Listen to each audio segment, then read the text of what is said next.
अगर इम्तियाज जलील साहब को इतना ही डर था।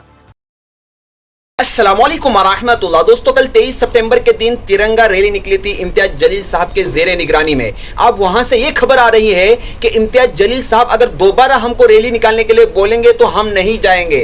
लोग जो है मुसलमान ही में भीड़ रहे हैं। वो वीडियो निकलकर सामने आया है। वारिस पठान को लोग जो है सामने से जाकर कह रहे हैं कि हम अब दोबारा रैली निकालेंगे तो नहीं आएंगे। ऐसा क्या हुआ दोस्तों? दरअसल बात यह हुई थी कि इम्तियाज जलील साहब ने पहले ऐलान किया था कि मुंबई के आजाद मैदान के अंदर सबको पहुंचना है और वहां पर पहुंचने के बाद हम सारी बातें करेंगे और सरकार से मांग करेंगे। लेकिन होता यह है कि वहां पर उस मैदान में पहुंचने से पहले ही, यानी थाने के अंदर पहुंचने से पहले ही वो मजलिस खत्म हो जाती है, वो रैली खत्म हो जाती है।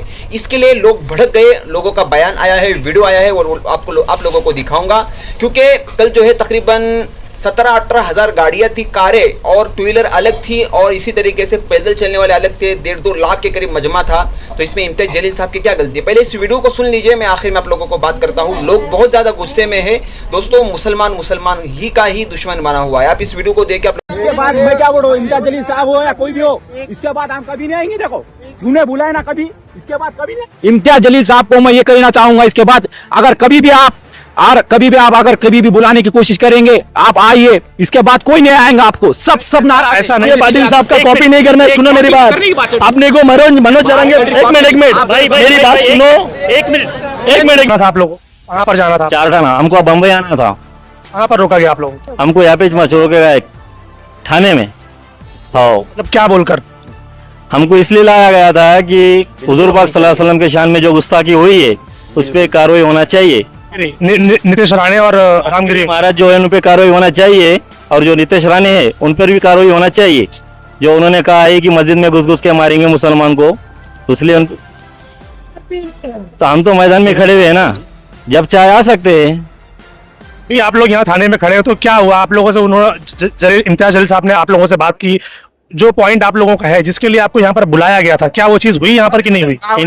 इम्तियाज जलील साहब ने क्या निवेदन दिए, अगर से तो 2 दिन या 3 दिन 4 दिन में अगर से कार्रवाई हो सकती है तो ठीक है, अगर से नहीं हुई तो और हम आ जाएंगे और ज्यादा आएंगे और इससे ज्यादा झुंड में आ जाएंगे। कुछ लोगों का कहना ऐसा है कि हमको बुलाया गया था मुंबई आने के लिए, लेकिन हमको मुंबई में ना लेते हुए हमको यहीं बीच में रोक दिया गया। ये ऐसा क्यों? बरोबर मुंबई जाने के वास्ते बुलाई थी। जो दूर दूर से पब्लिक आई है, मुमरा से, परभनी से, औरंगाबाद से, अहमदाबाद से, नासिक से, वो पब्लिक को क्या बोल के लाया था? आजाद मैदान जाने के। और यहाँ पे प्रॉब्लम ये नहीं है कि पब्लिक को क्या बोलकर लाया गया, प्रॉब्लम ये है कि जिस चीज के लिए लाया गया वो चीज हुई है या नहीं? नहीं हुई है। हुई क्या इधर क्या हुई है? मतलब क्या था? मैसेज पहुंचना था ना, जो जिम्मेदार कलेक्टर है उन तक मैसेज पहुंचना चाहिए। अगर डीसीपी तक मैसेज पहुंचने तो ये पैसे तो रील्स पे ही हो जाता, इंस्टाग्राम पे, सोशल मीडिया पे हो जाता। इतनी मगजमारी करने की क्या जरूरत थी फिर? इतना पब्लिक तो लाना था, क्योंकि जब तक जाम नहीं होगा तब तक उनको समझ कैसे आएगा? जाम मेरा बोलना ये है कि जो समझ में आए तो कोई एक बंदा वाहिद कोई एक तो आ सकता था ना भाई, इधर पे स्टेज पे आ सकता था। ऐलान किया गया ना, इम्तियाज जलील ने तो खुद ऐलान किया ना कि हमारी 4 शर्तें हैं, अगर ये पूरी नहीं हुई लेकिन उनको यहाँ पे आना मांगता था ना, इतना शिंदे जाए। हाँ, अपना कलेक्टर साहब शायद आए थे ना यहाँ पर। कलेक्टर साहब आए, डीसीपी साहब को आना चाहिए था। हाँ, जो भी आया गया भाई, जो भी यहाँ का जो मेन है एक नाथ शिंदे है, जो उसको आना जरूरी था ना इधर। उनको आप लोग इसलिए कि वो यहाँ पर आना चाहिए था। वो आना चाहिए कि हम पब्लिक तो आ गई, लेकिन जिनकी गलती है दोस्तों, जैसा कि आपने वीडियो देख लिया, लोग कह रहे हैं कि हम वारिस पठान और इम्तियाज जलील साहब अगर इसके बाद रैली निकालेंगे तो हम नहीं जाएंगे। उसकी वजह वही है कि उनको आजाद मैदान तक बुलाया था, लेकिन इम्तियाज जलील साहब ने थाने के अंदर ही रैली को खत्म किया। दरअसल थाने के जो कलेक्टर थे उन्होंने आगे जाने के लिए परमिशन नहीं दी, क्योंकि आगे पूरा मुंबई ब्लॉक हो सकता था और बहुत बड़े हंगामे की शक्ल बन सकती थी। इसलिए कलेक्टर साहब ने वहीं पर इम्तियाज जलील साहब ने उनके पास जो है संविधान की कॉपी दे दी और जो मांग करनी थी रामगिरी महाराज को लेकर और इसी तरीके से गुस्ताखे रसूल के खिलाफ जो मांग करनी थी, उनको अरेस्ट करने की, उनको गिरफ्तार करने की, वो सारी की सारी चीजें वही थाने के अंदर हुई। लोगों का कहना है कि हम 2 दिन से भूखे थे, इम्तियाज जलील साहब के कहने पर आए, हम दूर दराज से आए, रास्ते में खाना तक हमको नसीब नहीं हुआ। और ये क्या, इम्तियाज जलील साहब जो है वहां पर पहुंचने से पहले इम्तियाज जलील साहब ने रैली को बर्खास्त कर दिया और अपनी मांग पूरी करके वो चले गए। दोस्तों, बात असल ये नहीं है कि इम्तियाज जलील साहब हर एक का इंतजार करे और तकरीबन 1.5-2 लाख वहां पर लोग आए हुए थे। इम्तियाज जलील साहब ने पुलिस प्रशासन की निगरानी में रहकर काम किया, क्योंकि पुलिस प्रशासन ने आगे जाने की इजाजत नहीं दी थी। जिस काम के लिए वहां पर गए थे मुंबई के अंदर, जो रैली निकाली थी, वो काम, वो मांग जो है इम्तियाज जलील साहब ने की है। तो अब इम्तियाज जलील साहब पर गुस्सा होना, वारिस पठान साहब पर गुस्सा होना, ये कोई अक्लमंदी की बात नहीं है। गुस्सा के रसूल के खिलाफ और हुजूर पाक सल्लल्लाहु अलैहि वसल्लम की मोहब्बत के अंदर हम वहां पर पहुंचे थे, वो मकसद पूरा हो चुका है और इंशाल्लाह वो लोग जो है जल्द अज जल्द गिरफ्तार भी होंगे, आप बेफिक्र रहे।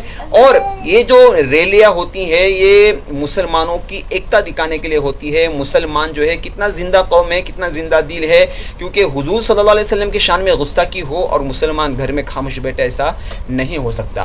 तो दोस्तों, आप लोगों की क्या राय है इस सारे प्रकरण पर, कमेंट में जरूर बताएं। मिलते किसी ऐसे नए doctor Syed ayurvedic and multi speciality clinic. Doctor Syed जो international award best chronic disease specialist award winner हैं, वो अपनी बेहतरीन एलोपैथिक प्रैक्टिस और खानदानी आयुर्वेदिक हर्बल ट्रीटमेंट से तमाम अमराज का बगैर ऑपरेशन या डायलिसिस के मुकम्मल क्यूर इलाज कर रहे हैं। अगर आप किसी भी बीमारी से परेशान हैं, जैसे गुर्दे फेल हो गए हो या डायलिसिस करवा रहे हो, गुर्दे में पथरी हो या गुर्दे के किसी भी अमराज, बवासीर खूनी हो या कुम हो, डायबिटीज, पित्ते का कंकर, लिवर के अमराज, मर्दानी कमजोरी, लेडीज के गुप्त अमराज, आर्थराइटिस यानी जोड़ों का दर्द, hair fall, skin problems, pimples और फेयरनेस, वेट लॉस या वेट गेन, किसी भी अमराज का क्यूर ट्रीटमेंट कम से कम अखराजात में किया जाता है। तो फौरी डॉक्टर सैयद से राब्ता करें। अपॉइंटमेंट के लिए कांटेक्ट करें डॉक्टर सैयद क्लिनिक। हमें कॉल करें 7989376363 पर।